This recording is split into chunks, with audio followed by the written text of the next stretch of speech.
اور پھر آگے فرمایا کہ بنی اسرائیل کے محض چند نوجوان ہی موسیٰ علیہ السلام پر ایمان لائے اور قوم کے سن رسیدہ لوگوں کی توفیق نصیب نہیں ہوئی. بنی اسرائیل یہاں پر زیادہ تر اس میں کہ جو آل فرعون تھے ان میں سے بنی اسرائیل میں سے بھی کچھ ایسے تھے کہ ظاہر ہے جو فرعون سے ملے ہوئے تھے. یعنی اس کی وجہ کیا تھی کہ ان کے جو سردار تھے وہ فرعون کے ایجنٹ بن کر اپنی ہی قوم پر ظلم و ستم کر رہے تھے اور حق کی پرخطر راہ پر چلنے کی ہمت نہیں کر سکے. ویسے بھی جب ہم تاریخ میں نظر دوڑاتے ہیں ہم یہ دیکھتے ہیں کہ ہمیشہ سے جو نوجوان طبقہ ہے وہ زیادہ حق کو آسانی سے قبول کر لیتا ہے بنسبت ان لوگوں کے کہ جن کی ڈگر جو اپنی ڈگر پر بہت زمانے تک چلتے رہے. تو موسیٰ علیہ السلام نے قوم کی ہمت افزائی کی اور فرمایا کہ اسلام اور ایمان کا تقاضا یہ ہے کہ اللہ پر بھروسہ رکھو اور فرعون کے ظلم و ستم سے ڈر کر حق کا ساتھ دینے کی سعادت سے محروم نہ ہو. یعنی چاہے کتنی بھی تکلیفیں آپ کو مخالفوں سے مل جائے حکمرانوں سے مل جائے تم کسی بھی حال میں حق کا ساتھ نہیں چھوڑنا. پھر حق کا ساتھ دینے والے باہمت نوجوانوں نے ایک بہت ہی خوبصورت دعا کی جو ہر دور میں راہ حق میں ظلم و ستم برداشت کرنے والے مومنوں کے لیے ایک سہارا ہے. تو انہوں نے دعا کس طرح کی؟ انہوں نے کہا اللہ توکلنا ربنا لا تجعلنا فتنة للقوم الظالمین ونجنا برحمتک من القوم الکافرین. اللہ ہی پر ہم نے بھروسہ کیا، اے اللہ ہمیں ظالم قوم کے لیے آزمائش نہ بنا اور ہمیں اپنی رحمت کے ذریعے کافر لوگوں سے بچا لے. یعنی آپ دیکھیں کہ ایک تو یہ کہ ہمارا پورا بھروسہ اللہ پر ہے، دوسری کیا کہ ہمیں آزمائش نہ بنایا جائے. اس وقت جب ہم پوری دنیا پر نظر دوڑاتے ہیں تو مسلمانوں کا حال کچھ ایسا ہی ہے کہ ہم آزمائش بنے ہوئے ہیں. ہمیں بھی اس دعا کا بہت زیادہ اہتمام کرنا چاہیے کہ اللہ تعالیٰ ہمیں کسی ظالم قوم کے لیے آزمائش نہ بنائے. آمین. پھر اس کے بعد بتایا گیا کہ اللہ نے موسیٰ علیہ السلام کو حکم دیا کہ کچھ گھروں کو قبلہ رخ بنا کر مسجد کا درجہ دیا جائے اور باجماعت نماز کا اہتمام کیجیے. اب باجماعت نماز کا مقصد صرف یہ نہیں تھا کہ نماز پڑھی جائے بلکہ کیا تھا کہ اس میں یہ تھا کہ چونکہ بنی تھے یعنی اس بکھری ہوئی طاقت کو ازسر نو منظم کیجیے. یعنی جماعت کا تصور یہی ہوتا ہے کہ جو بکھری ہوئی طاقتیں ہوتی ہیں جو بکھری ہوئی صلاحیتیں ہوتی ہیں ان کو ایک جگہ منظم کر کے جمع کیا جائے. تو کیا کہا کہ ان کو منظم کیجیے اور ان میں دینی روح پھونکیے اور پھر نماز کے ذریعے اللہ سے مدد طلب کیجیے. نبی کریم صلی اللہ علیہ وسلم کو بھی یہ حکم دیا تھا وَاسْتَعِینُوا بِالصَّبْرِ وَالصَّلَاةِ کہ آپ نماز اور صبر سے مدد لیجیے. یعنی یہ دو چیزیں ایسی ہیں کہ جس کی وجہ سے اللہ تعالیٰ کی مدد ملتی ہے. تو اس وقت ہم دیکھتے ہیں کہ ہیکل سلیمانی تو تھا نہیں، وہ تو موسیٰ علیہ السلام کے تقریباً 300 سال بعد تعمیر کیا گیا. تو پھر قبلہ کون سا تھا؟ کس قبلے کی بات یہاں آتی ہے؟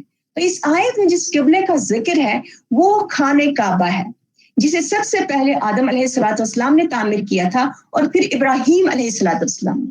یعنی بنی اسرائیل کا بھی اول قبلہ خانہ کعبہ ہی تھا، یعنی قبلہ اول خانہ کعبہ. اور پھر موسیٰ علیہ السلام نے اللہ سے فریاد کی اور فرعون اور اس کے سرداروں کے خلاف بددعا کا بیان ہے.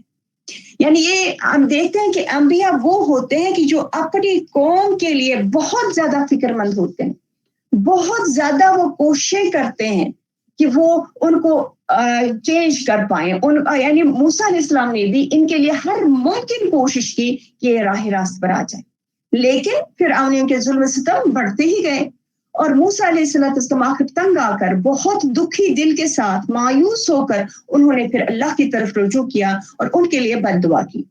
بد دعا اس طرح کی کہ اے اللہ آل فرعون کے پاس مال و اسباب اور قوت کی فراوانی ہے جس کے ذریعے وہ لوگوں کو اللہ کی راہ سے روک رہے ہیں. اے اللہ ان کے مال و اسباب کو تباہ کر دے اور انہیں ایمان لانے سے محروم کر دے جب تک یہ دردناک عذاب کا مزہ نہ چکھ لے. پھر اللہ تعالیٰ نے موسیٰ علیہ السلام کی فریاد سن لی اور فرعون کو اس کے لشکر سمیت غرق کر دیا. اور غرق ہوتے وقت فرعون نے کہا کہ میں ایمان لاتا ہوں موسیٰ کے رب پر، لیکن اللہ نے فرمایا کہ موت سامنے آ جائے تو ایمان قبول نہیں کیا جاتا اور اب تمہاری لاش کو محفوظ کر کے لوگوں کے لیے نشان عبرت بنا دیا جائے گا.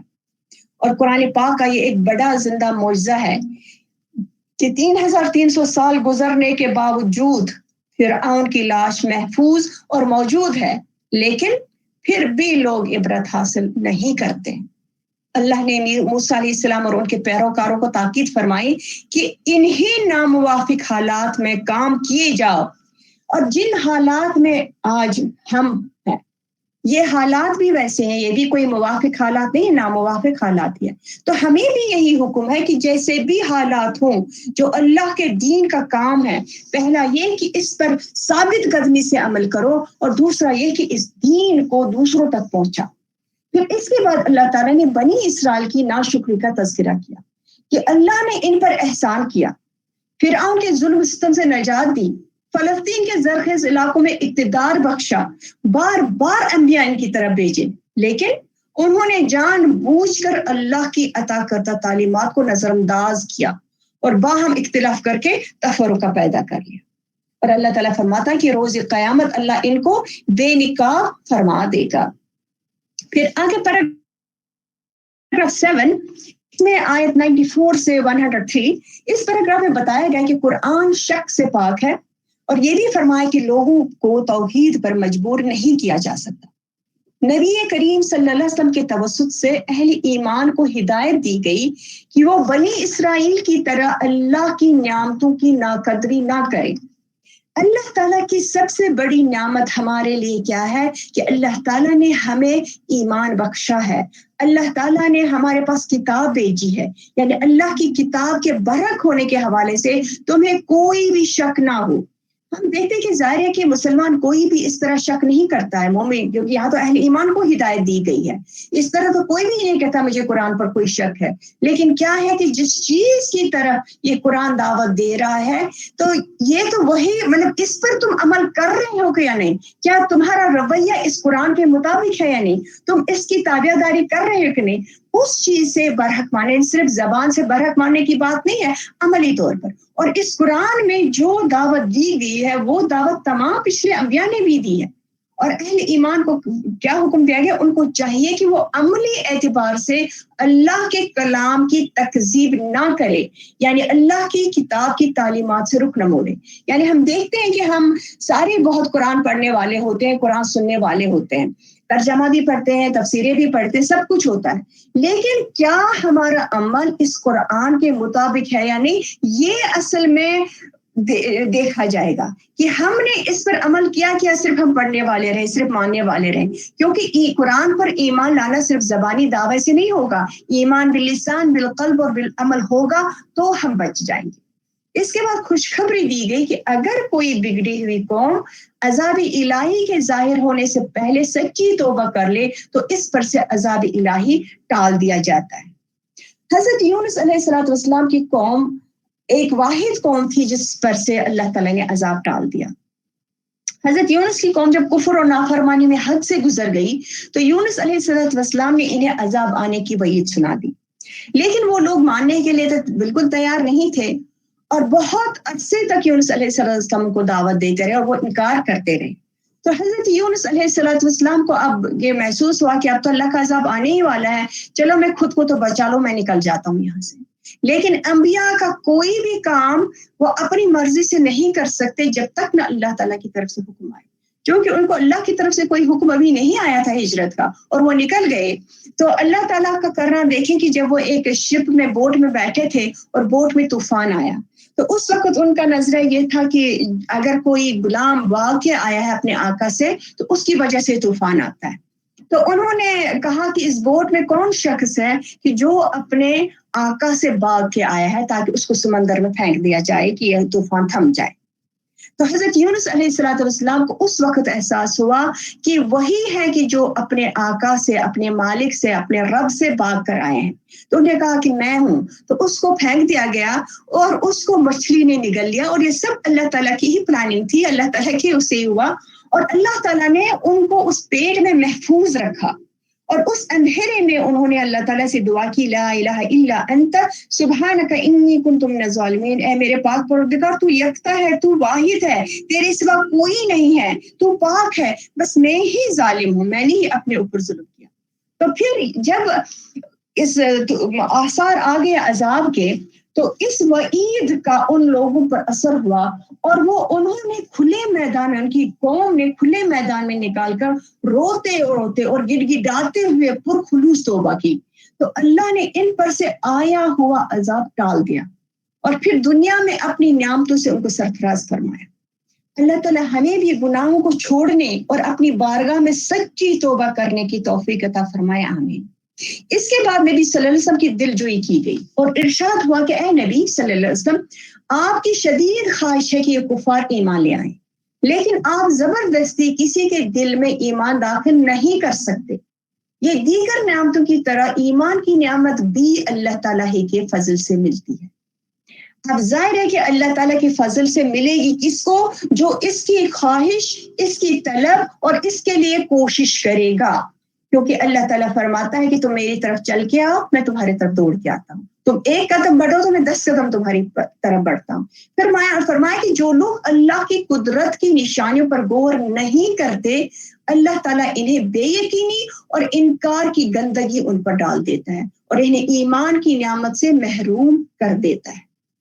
یعنی جو لوگ اللہ تعالیٰ کی نشانیوں پر غور و فکر نہیں کرتے، جو اللہ تعالیٰ نے چاروں طرف ہمارے بکھیر دی ہیں، اور ہم تو مومن ہیں، ہمیں تو قرآن میں بتائی ہوئی نشانیوں پر غور و فکر کرنا چاہیے، قرآن کی آیات پر غور و فکر کرنا چاہیے، ورنہ ایسا نہ ہو کہ اللہ تعالیٰ ہم کو بھی محروم فرما کر دے۔ اللہ تعالیٰ ہمیں اس محرومی سے بچا دے، آمین۔ یعنی ایمان کے حصول کا ذریعہ کیا ہے؟ کہ اللہ تعالیٰ کی آیات پر غور و فکر کرنا۔ جو انسان کی چاروں طرف اللہ تعالیٰ نے یہ نشانیاں بکھیری، غور کرنے کی بات ہے کہ جو کچھ اللہ تعالیٰ نے رکھا ہے اس پر غور و فکر کرو، تدبر کرو۔ جیسے اللہ تعالیٰ فرماتا ہے افلا یتدبرون القرآن، کیا یہ قرآن پر غور و فکر نہیں کرتے؟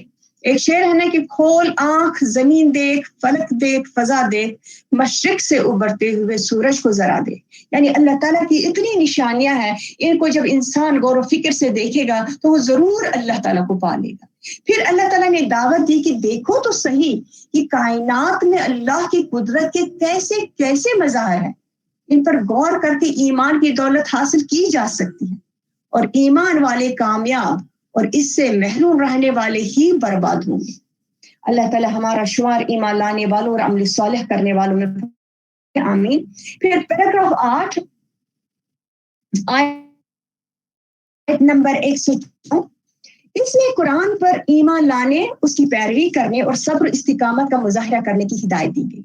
یعنی ان آیات میں قریش کی طرف نبی اکرم صلی اللہ علیہ وسلم کے لیے مصالحت کی ایک پیشکش کا ذکر ہے، کہ جس میں مکی دور کے آخر میں سرداران قریش نبی صلی اللہ علیہ وسلم کو دعوت دے رہے تھے کہ آپ ایک مدت کے لیے، ایک عرصہ تک ہمارے بتوں کی پرستش کریں اور پھر ہم ایک عرصہ تک آپ کے معبود واحد کی عبادت کریں گے۔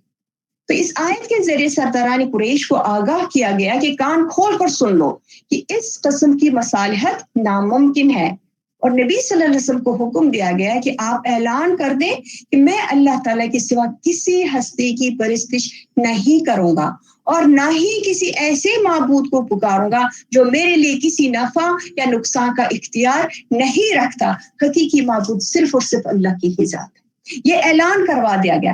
لیکن اگر اس اعلان کرنے کے بعد بھی ہم میں سے کچھ مسلمان اللہ کو چھوڑ کر آستانوں اور پرستانوں کی پرستش کرنے لگیں گے، ان کو بلائیں گے، تو پھر ہم کہاں پر ہوں گے؟ ہمارا ایمان کس درجے کا ہوگا؟ اس کے بعد نبی صلی اللہ علیہ وسلم کی اللہ کے سامنے عاجزی اور بے بسی کا بیان ہے کہ اے نبی صلی اللہ علیہ وسلم، اگر اللہ آپ کو کوئی تکلیف دینا چاہے تو اسے کوئی بھی تم سے دور نہیں کر سکتا مگر وہ۔ اسی طرح اگر وہ آپ کو کوئی عنایت کرنا چاہے تو اسے کوئی روک نہیں سکتا۔ تو اس آیت سے اس بات کا امکان ختم ہو جاتا ہے کہ مسلمان نبی صلی اللہ علیہ وسلم کو اللہ کے ساتھ شریک کر دیں، جیسے سابقہ قوموں نے اپنے رسولوں کے ساتھ ظلم کیا۔ لیکن نہ جانے پھر بھی ہم کس طرح ایسے ظلم میں پھنس جاتے ہیں۔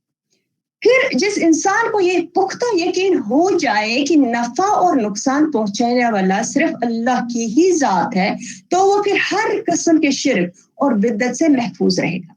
اس کے بعد دو ٹوک اعلان کیا گیا کہ اللہ نے قرآن کی صورت میں حق نازل فرما دیا ہے۔ اب جو حق قبول کرے گا وہ اپنی ہی جنت کو سنوارے گا، اور جو حق قبول نہیں کرے گا وہ اپنے لیے ہی جہنم کی آگ بھڑکائے گا۔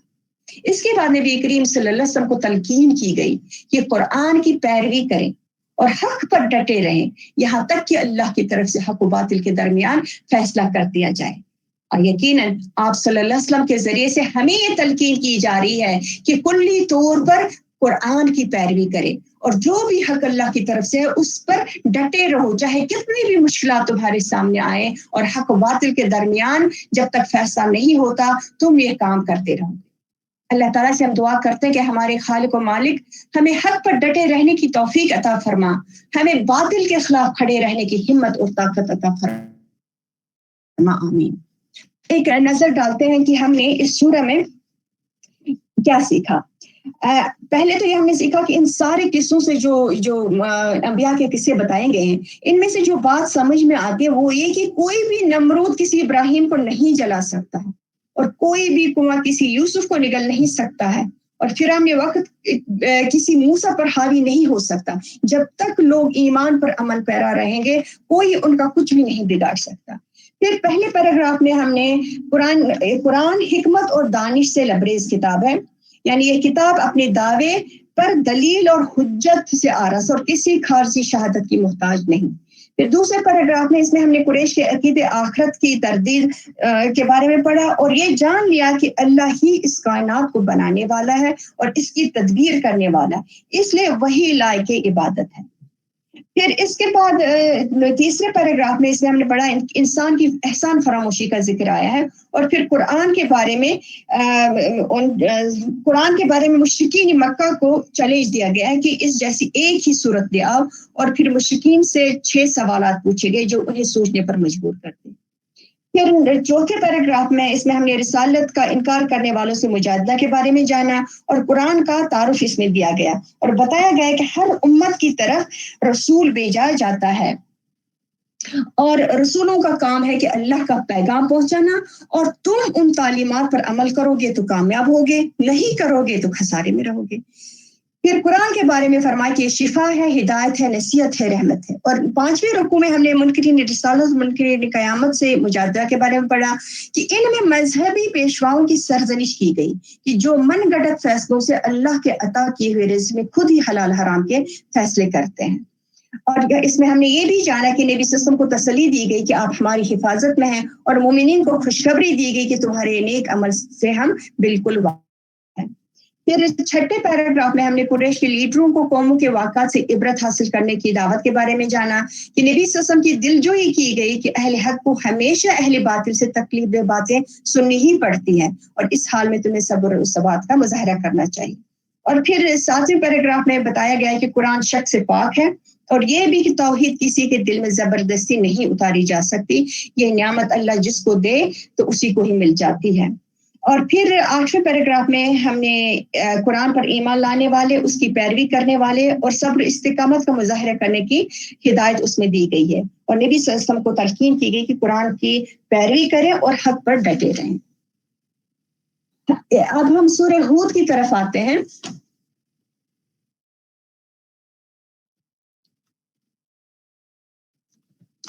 ہود بھی مکی صورت ہے اور مکہ کے بھی آخری دور میں نازل ہوئی ہے. اس کی 123 آیتیں ہیں. اس کے تاریخی پس منظر میں یہ ہے کہ یہ سورہ یونس وغیرہ جو صورتیں اس وقت کی نازل شدہ ہیں کہ انہی کے ساتھ نازل ہوئی ہیں. یہ وہی دور تھا جب آپ صلی اللہ علیہ وسلم پر جھوٹے ہونے کے الزامات عائد کیے جا رہے تھے, اور آپ صلی اللہ علیہ وسلم کی دعوت کو شک اور جھوٹ کی نگاہ سے دیکھا جا رہا تھا. آپ کو ساحر اور قرآن کو سحر مبین کہا جا رہا تھا. یہ وہ دور تھا جب کہ ایک طرف کفار مکہ اپنی پوری قوت سے اس دعوت حق کو کچل دینے کے لیے ایڈی چوٹی کا زور لگا رہے تھے, اور دوسری طرف اللہ تعالیٰ کی طرف ایک پیدر پہ تنبیہات نازل ہو رہی تھی. آپ صلی اللہ علیہ وسلم اس کی وجہ سے سخت اضطراب میں تھے, اور ایک فکر انہیں گلائی جا رہی تھی کہیں ان کے لیے مہلت ختم نہ ہو جائے اور ان پر اللہ کا عذاب نہ ٹوٹ. ایک حدیث مبارک میں آتا ہے کہ حضرت ابوبکر صدیق رضی اللہ تعالیٰ عنہ نے نبی صلی اللہ علیہ وسلم سے عرض کیا کہ میں دیکھتا ہوں کہ آپ بوڑھے ہوتے جا رہے ہیں, اس کی کیا وجہ ہے؟ جواب میں آپ صلی اللہ علیہ وسلم نے فرمایا کہ مجھے سورہ ہود, سورہ واقعہ, مرسلات, نبا اور تکویر نے بوڑھا کر دیا, کیونکہ یہ وہ صورتیں ہیں کہ جو آخرت کی بالکل وہ عکاسی کر رہی ہے, کہ ایک ہمیں پکچر دے رہی ہے, اور حضور صلی اللہ علیہ وسلم اس غم میں بولتے تھے کہ میری قوم کو میں کیسے بچاؤں. پھر اس کا ہم دیکھتے ہیں مرکزی مضمون. اس اس سورہ کا جو مرکزی مضمون ہے وہ سورہ یونس کی طرح دعوت، فہماش اور تنبیہ ہے، البتہ تنبیہ کا تفصیل سے اس میں بیان کیا گیا ہے۔ اس میں قرآن کی دعوت قبول کرتے ہوئے شرک اور دیگر گناہوں سے توبہ کر کے انہیں بھی پچھلے قوموں کی طرح ہلاک کیا جانے کا بتا دیا گیا، اور اس صورت میں جلال ہے، اللہ کے غضب کا ذکر ہے۔ پھر اس کا ہم دیکھتے ہیں کہ کتابی ربط، پچھلی صورت جو ابھی ہم نے سورہ یونس میں پڑھی مختلف قسم کے دلائل سے منکرین توحید، منکرین رسالت اور آخرت کے خلاف اتمام حجت تھا، اور سورہ ہود میں تاریخ کے 6 سچے واقعات سے اتمام حجت ہے، یعنی اللہ برے لوگوں کو ہلاک کر کے نیک لوگوں کو بچا لیتا ہے۔ پھر پچھلی صورت میں سورہ یونس میں کہا گیا تھا کہ رب العالمین کا یہ کلام ہر قسم کے شک سے پاک ہے، اور مشرکین مکہ پر فرد جرم عائد کی گئی تھی جو شک میں مبتلا تھے۔ اور یہاں سورہ ہود میں تاریخ کے حوالے سے بتایا گیا ہے کہ قوم سمود بھی شک میں مبتلا تھی اور قوم فرعون بھی شک میں گرفتار۔ پھر پچھلی سورہ یونس میں مشرکین سے کہا گیا تھا کہ تم اللہ کے کلام کو رسول اللہ صلی اللہ علیہ وسلم کا افتراء یعنی جھوٹ سمجھتے ہو تو تمہیں چیلنج دیا جاتا ہے۔ وہاں پر ایک سورت تصنیف کرنے کی چیلنج تھا، اور اس سورت میں 10 سورت چیلنج دیا گیا ہے۔ پچھلی صورت میں بتایا گیا تھا کہ مشرکین مکہ نے قرآن حکیم کے ذریعے جو بشارت دی گئی تھی، جو ڈراوا دیا گیا تھا، اس کو ساحر یعنی رسول صلی اللہ علیہ وسلم پر ساحر اور جادوگر ہونے کا الزام لگایا، اور جس طرح فرعون اور اس کے فوجی کمانڈروں نے حق کو اس نے سحر بتا دیا تھا۔ لیکن سورہ ہود میں بتایا گیا کہ مشرکین مکہ رسول اللہ صلی اللہ علیہ وسلم کے پیش کرتا عقید آخرت کو سحر مبین قرار دیتے تھے کہ مرنے کے بعد لوگ دوبارہ اٹھائے جائیں گے۔ اب یہ سورہ ہے، اس کو ہم 8 پیراگرافز میں تقسیم کر سکتے ہیں۔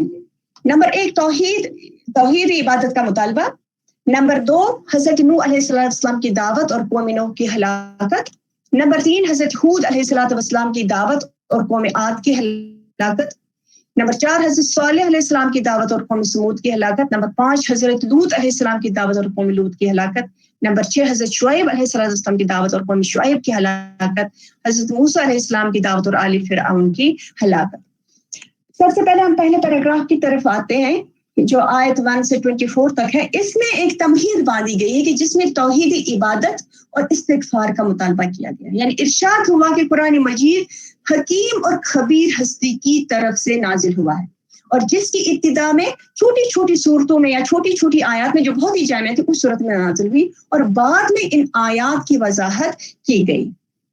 اور فرمایا کہ قرآن کی دعوت یہ ہے کہ اللہ ہی کی بندگی کرو، اس سے اپنے گناہوں کی بخشش مانگو تو اللہ تمہیں بھرپور اجر سے نوازے گا، اور اگر تم نے دعوت قبول نہ کی تو اللہ تمہیں بڑے عذاب سے دوچار کرے گا، اس لیے کہ توبہ و استغفار قوموں کو ایک مدت تک مزید مہلت دیتا ہے، اور اللہ اپنے فضل میں اضافہ کر دیتا ہے۔